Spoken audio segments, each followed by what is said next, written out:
حسبي ربي حسبي ربي جل الله ما في قلبي غير الله لا إله إلا الله محمد رسول الله আসসালামু আলাইকুম। ভালো আছেন নিশ্চয়ই আপনারা। অত্যন্ত সুসময়ে রব্বানী মিডিয়া ছিল আপনাদের পাশে। আজকে দুঃসময়েও পাশে থাকতে চায় এই রাব্বানী মিডিয়া। তাই গুরুত্বপূর্ণ একটি ভিডিও আপনাদের সামনে নিয়ে এসেছি। পুরো ভিডিওটি মনোযোগ সহকারে দেখুন এবং শুনুন। আমরা সারা পৃথিবী জুড়ে এখন করাল গ্রাস করে নিতেছে দিন দিন করোনা নামক ভাইরাসটি। এই ভাইরাস থেকে আপনি নিজে বাঁচুন, আপনার পরিবারকে বাঁচান, আপনার সমাজকে বাঁচান, আপনার দেশকে বাঁচান। ঠিক যে সময়ে যেই পদক্ষেপ নেওয়া প্রয়োজন বিভিন্নভাবে আমরা দেখতেছি, জানতেছি, বুঝতেছি। তাই করোনা ভাইরাস থেকে সর্বপ্রথম পুরুষ মানুষ হিসাবে আমরা একটি ফ্যামিলির কর্তা ব্যক্তি হিসাবে আগে নিজেকে বাঁচাতে চাই, তারপর বেঁচে যাবে আমার ফ্যামিলির প্রত্যেকটা সদস্য। যাদের ঘরে বৃদ্ধ মা বোন রয়েছেন এবং ছোট্ট শিশু রয়েছেন তাদের জন্য সাবধানতা অত্যন্ত বেশি প্রয়োজনীয়। এখন গাফেল হওয়ার কোনো সুযোগ নেই, অবিশ্বাস করার কোনো সুযোগ নেই, অবহেলা করার কোনো সুযোগ নেই। সম্পূর্ণ সতর্ক থাকুন। সতর্কতা কেমন অবলম্বন করবেন তা যদি বলতে হয়, সতর্কতার তীব্রতা বোঝাতে গিয়ে আমি আপনাদেরকে বলতে চাই, আমরা তো চাই প্রতি 20 মিনিট পর 20 সেকেন্ড যাবৎ আমরা আমাদের হাতকে আমরা সাবান দিয়ে অথবা হ্যান্ড ওয়াশ দিয়ে ভালো করে পরিষ্কার করে নিই। এমনকি মনে রাখতে হবে আপনার ফ্যামিলির একটা হ্যান্ড ওয়াশ এর মাথাতে যখন আপনি আঙ্গুল দিয়ে টাচ করে আপনার লিকুইড বের করবেন তখন হাত ধোয়ার পর যেন ওই জায়গাটি স্পর্শ আমরা দ্বিতীয়বার না করি। আবার যখন আমরা হাত ধুতে যাব ঠিক তখনই আবার এটাকে স্পর্শ করব, চাপ দেব, আবার লিকুইড বের করে নিয়ে আমরা হাত ধুয়ে আর টাচ করব না। এমন সতর্কতা আমাদের অবলম্বন করা উচিত। আর আমরা যেন ঘর থেকে বের না হই। আমাদের বাংলাদেশের সরকার যে সিদ্ধান্ত দিয়েছে আমরা যেন জাতি হিসাবে, বাঙালি জাতি হিসাবে তা মেনে নিই। আর যদি মানতে আমরা না পারি তাহলে কিন্তু আমাদের ভবিষ্যৎ পরিষ্কার কথা, ভবিষ্যৎ অন্ধকার। গণবসতি দেশ হিসাবে বাংলাদেশ বিরাট ঝুঁকিতে রয়েছে, করোনা ঝুঁকিতে। এই ঝুঁকি সবাই মিলে মোকাবেলা করতে হবে। একে অপরের সংস্পর্শে না যাওয়া এবং বাহিরের কাউকে আপাতত ভিতরে না ঢুকানো এবং ভিতরের কাউকে ঘরের বাহিরে না দেওয়াটাই উত্তম। বিশেষ জরুরি প্রয়োজন ছাড়া ঘর থেকে বের না হওয়া উচিত এবং জরুরি প্রয়োজনে যদি ঘর থেকে বের হতে হয় তাহলে অবশ্যই সাবধানতা অবলম্বন করা একান্ত আবশ্যক। যাই হোক বন্ধুরা, এ সমস্ত কথা বললাম মানুষের ব্যাপারে, এবার কবুতরের ব্যাপারে কিছু কথা বলে নিই। যেহেতু ঘর থেকে আমরা বের হতে পারবো না, প্রথমেই দেখতে হবে কবুতরের খাবারের দিকটা আমাদের বিশেষ বিবেচনায় রাখতে হবে। কারণ মানুষ যেমন খাবার ছাড়া বাঁচবে না, ঠিক তেমনিভাবে প্রাণীকুলের মধ্যে আমাদের শখের কবুতরগুলোও খাবারের অভাব যদি হয়ে যায় তাহলে বাঁচবে না। কিছু খবর পেয়েছি বহির্বিশ্বে কবুতরগুলা আজকে খাবারের অভাবে ভুগতেছে, বিভিন্ন যাতায়াতজনিত সমস্যার কারণে, বিভিন্নভাবে দোকানপাট বন্ধ থাকার কারণে কবুতরের খাবারের সমস্যায় ভুগতেছে। জানি না এটা কতটুকু সত্য।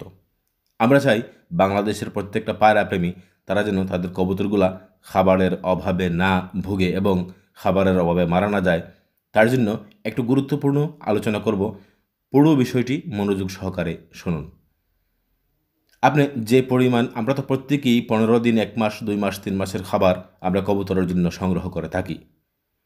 এই হিসাবে যাদের খাবার সংগ্রহ রয়েছে ভালো করেছেন, আগেই আপনি খাবার সংগ্রহ করে রেখেছেন, আপনার হয়তোবা এই খাবারেই আপনার দুর্যোগময় মুহূর্ত চলে যাবে।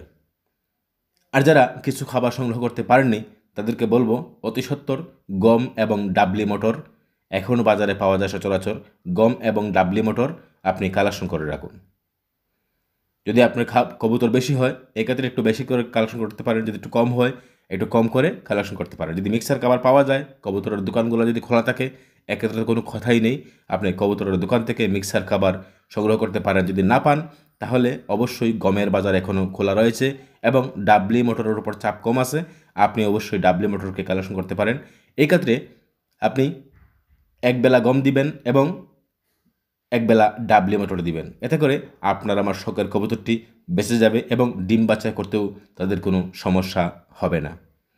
যারা ওষুধের মেডিসিন জনিত যে সমস্ত ফার্মেসি এখনও খোলা আছে, আশা করি এক মাসের একটা কোর্স আপনি কিনে নিয়ে যেতে পারেন, আপনার কবুতরের যেন ওষুধের কোনো ঘাটতি না হয়।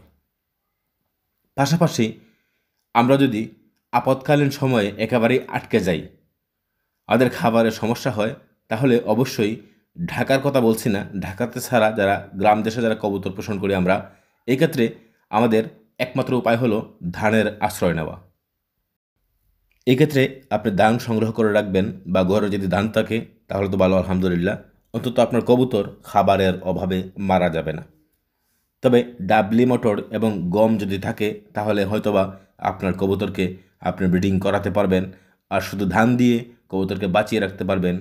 তখন ডিম বাচ্চার আশা করবেন না, কবুতরকে দাপড়িতে অথবা পিঞ্জিরায় রাখবেন, ডিম বাচ্চার আশা না করে কবুতরকে শুধু ধান খাইয়ে বাঁচিয়ে রাখুন।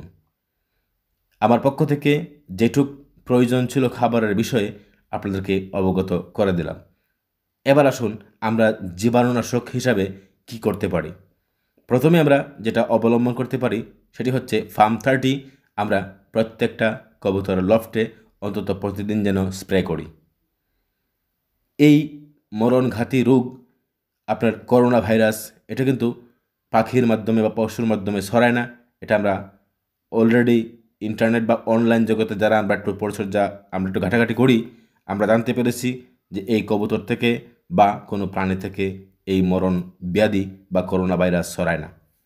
এক্ষেত্রে আপনি আপনার প্রিয় কবুতরের সংস্পর্শে যান, তবে হ্যাঁ, আপনি মাস্ক ব্যবহার করুন এবং আপনার লফটকে পরিষ্কার পরিচ্ছন্ন রাখুন এবং প্রতিদিন নিয়মিত আপনার লফটের ভিতরে আপনি জীবাণুনাশক স্প্রে ফার্ম 30 অথবা আপনি পটাশ মিশ্রিত পানি স্প্রে করে আপনার কবুতরের ফার্মকে বা আপনার কবুতরের লফটকে আপনি জীবাণুমুক্ত করে রাখুন।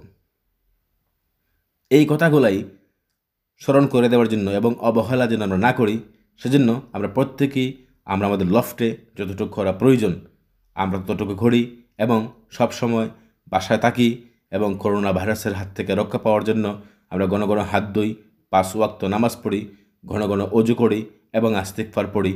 আল্লাহ যেন সবাইকে ক্ষমা করেন এবং পুরো মানব জাতি আমরা যেন এই করোনা ভাইরাস থেকে রক্ষা পাই।